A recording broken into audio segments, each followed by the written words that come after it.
Magandang gabi sa ating lahat mga idol. So ngayong gabi ay share ko sa inyo kung paano nga ba palakihin ng mabilis yung ating mga broiler chicks. Siyempre idol, yung ating mga broiler chicks na to ay magagandang klase, no? Siyempre idol, yung tips ko para sa inyo para mabilis palakihin natin broiler chicks. Unang-una mga idol, siyempre yung ating design ng kulungan, yan ay, no?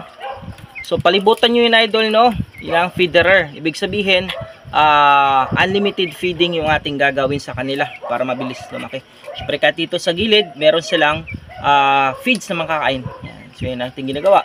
Siyempre yung pangalawa idol, yung design ng kulungan. Ayan. So siyempre yung kulungan nyo dapat malaki, hindi masikip para sa inyong mga sisiw. Kasi pag masikip yung ating kulungan, mababansot sila.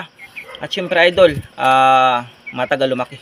At yung pangatlo idol, syempre yung ating painuman, merong dextrose powder o may vitamins para mabilis lumaki ating broiler chicken. Ano nga ba yung vitamins natin? Ay dextrose powder idol. Yan yung ginagamit natin para mabilis lumaki ang ating broiler chicken kasi nga iwas sa sakit, iwas sa stress, yan, pampalakas, pampagana kumain mga idol. Ayan. So syempre idol, pangapat, no.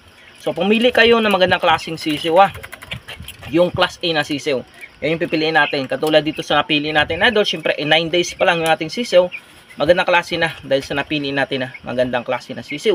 Ayan, so syempre idol, kung gusto niyo pumili ng magandang klaseng sisiw, syempre maganda din ang ating mabilis lumaki ang ating sisiw, no? Syempre idol. So next time is tatopic ko sa inyo kung paano nga ba pumili ng magandang klaseng sisiw mga idol. So yun lang, maraming salamat yung lahat at God bless mga idol.